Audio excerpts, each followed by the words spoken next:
Imagine this. You spend hours in a pressurized metal tube hurtling through the atmosphere at 900 kilometers an hour, piloted by humans who drank coffee from a plastic cup. Then, touchdown. Safe. No fire. No screaming. The logical conclusion? Applause. This isn't just a quirk, it's an ancient programming. Deep in your neural pathways lies a trigger. Survive danger.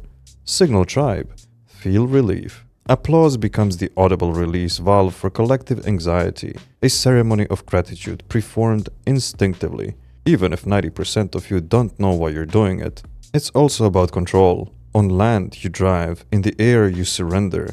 Pilots, weather, physics, all beyond your hands. So when gravity finally reclaims you without a flaming spin, clapping is the small rebellion of the powerless. An act of shared vulnerability, translated into 10 fingers making noise. You know what else claps after near-death experience? Seals. And guess what? They don't even pay for their tickets. You humans are the only species that applauds a person for doing their job, unless waiter starts getting standing ovation for not spilling soup. Bravo, Captain. You didn't explode us. Fear is a powerful sculptor of behavior. Air travel activates it silently. Even the bravest of Earthlings feel their heart rates shift during turbulences or that dip before landing. Your species masks this discomfort with headphones, tiny pretzels, and in-flight movies. But it's there, humming beneath the surface. When the wheels touch down, it's not just relief, it's a psychological exhale, a neurochemical shift, dopamine, serotonin, a mini celebration triggered by your primal brain. Danger over. You made it. Clapping is the manual overdrive, turning internal relief into social ritual. This is the species that invented roller coasters just to simulate that feeling on purpose. But unlike a roller coaster, landing involves more than gravity and screaming. It's precision, engineering, trust. The applause, it's the gratitude wrapped in survival instinct, presented as awkward public noise. Or maybe, just maybe, it's peer pressure. One guy starts clapping in a row 12 and suddenly it's a symphony of panic, joy, confusion. You're applauding, but you don't even know why. It's like laughing at a joke you didn't hear, but you're scared of being the weirdo in row 18C, not participating in the group gratitude cult. Interestingly, not all humans clap when planes land. It varies by culture, region, and even airline. In some parts of the world, it's expected. In others, it's considered unnecessary or even embarrassing. That variance reveals something profound. Applause isn't about the event, it's about the tribe. Clapping becomes a social mirror, reflecting what the group of passengers shares. Fear level, cultural norms, gratitude styles. It's less about landing, more about bonding. After surviving a skytube ordeal together, humans seek unity in rhythm. For 5 seconds, strangers become a team. There is also a subconscious signaling mechanism. Clapping signals. I am relieved, but also I am polite. I recognize the effort of the invisible crew who made sure this metal bird didn't turn into a YouTube documentary. It's ethic, ritual, and reflex, mashed together at 10 decibels. Ah yes, nothing says I appreciate your technological mastery like a bunch of sweaty travelers slapping their hands together over a toddler scream. In some cultures, clapping is joy. In others, it's sarcasm. Let's not forget, some humans even clap when the movie ends. But did the screen really deserve that? Or are you just too awkward to sit in silence? Landing safely isn't the only thing being applauded. It's the culmination of many micro-victories.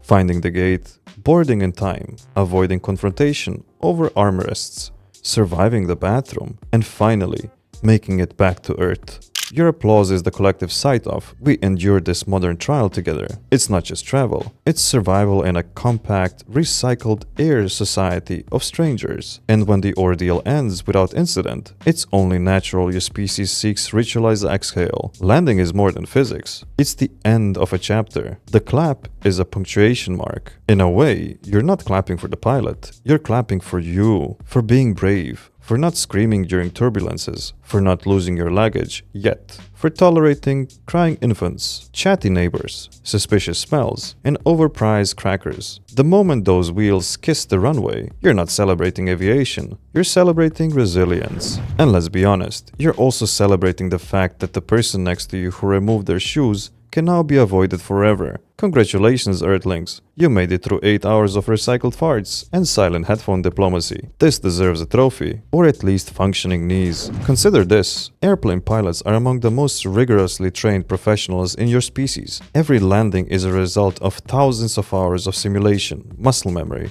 and composure under pressure. But to the passengers, none of this is visible. The cockpit is a mystery, so you treat them like stage performers behind a curtain. When the landing is smooth, it's like a flawless final act. The clapping becomes a form of audience feedback, a subconscious bravo from a performance you didn't quite understand, but appreciate anyway. It mirrors the same psychology behind applauding after concerts, speeches, or fireworks. There is anticipation, suspense, climax, and then release. Landing, for many, is the finale, and the urge to clap becomes not just natural, but necessary, a signal to the brain that says, this experience is complete. Right, except pilots can't hear you. You're basically applauding a door. They're up front, sipping cold coffee and casually calculating the wind shear. Your applause is the airplane version of yelling, great job, at your microwave after it finishes heating soup. Here's the twist. Clapping makes no logical sense, and that's why it matters. Rituals often defy reason. Weddings, funerals, graduation hats. Why do humans are wired to find comfort in symbolic gestures, especially when faced with uncertainty? The logical mind might say, the plane lands all the time, why clap now? But the emotional core says, because it feels right. And in a world that often feels chaotic, rituals offer a sense of order, a small pocket of predictability. It's also contagious. You might not want to clap, but if others do, your brain's mirror neurons light up like runway lights. You join in, not because you believe in it, but because your brain believes in belonging. And for 5 seconds, on that tarmac, you're part of something.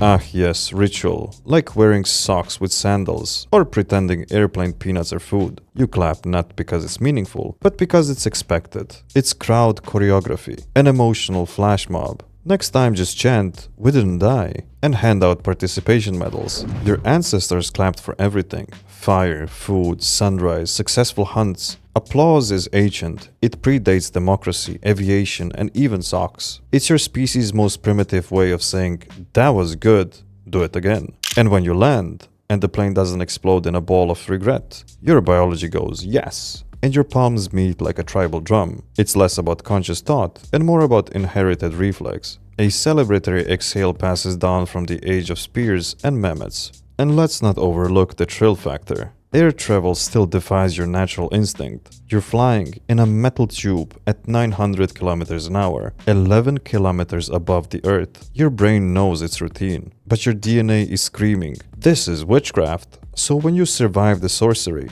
even if it's your 27th flight, your primal coding rewards the landing with noise, because evolution taught you, when something miraculous doesn't kill you, make sound. So basically, you have evolved from banging rocks to clapping for jet engines. Congratulations, Homo sapiens, still straddled by gravity and thrilled by controlled failing. Next up, cheering for elevators.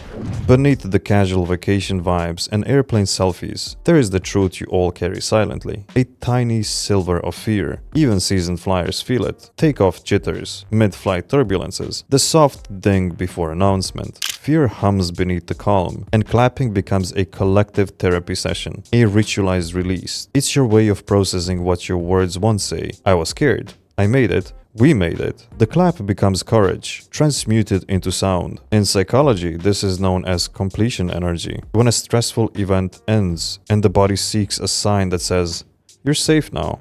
Applause does that. It restores order. It's not about logic. It's about closure. A shared way to say, that was intense. Let's never speak of it again. Which is ironic, because you then immediately speak of it again. To everyone at the baggage claim, the taxi driver, and the entire group chat. Oh my god, the turbulence. Oh my god, the landing. Yes, we know, you survived basic transportation. What a legend. And finally, let us ask a strange question, Earthlings. What if the clapping isn't really for the landing, but for the shared humanity inside the cabin? Strangers who didn't speak, who pretended not to exit, who side-eyed each other's necks. But in those final seconds, as gravity returned, you clapped. One beat, one rhythm, one tribal pulse. The clap isn't a reaction, it's a reminder you made it here together. In a world growing more fragmented, the airplane cabin becomes a microcosm of global society. Random people with random destinies, forced to coexist peacefully in a small space for the short time, moving towards the same destination. The applause? That's your round of applause for being human and not losing your minds at 30,000 feet. Or maybe it's just a way to distract yourself from the real question. Why is the baby in seat 11B still crying after landing? Or why your luggage is somehow on a flight to Paris while you're in Ohio. Clap if you must. Just know the universe is somewhere, snickering, probably in the overhead bin.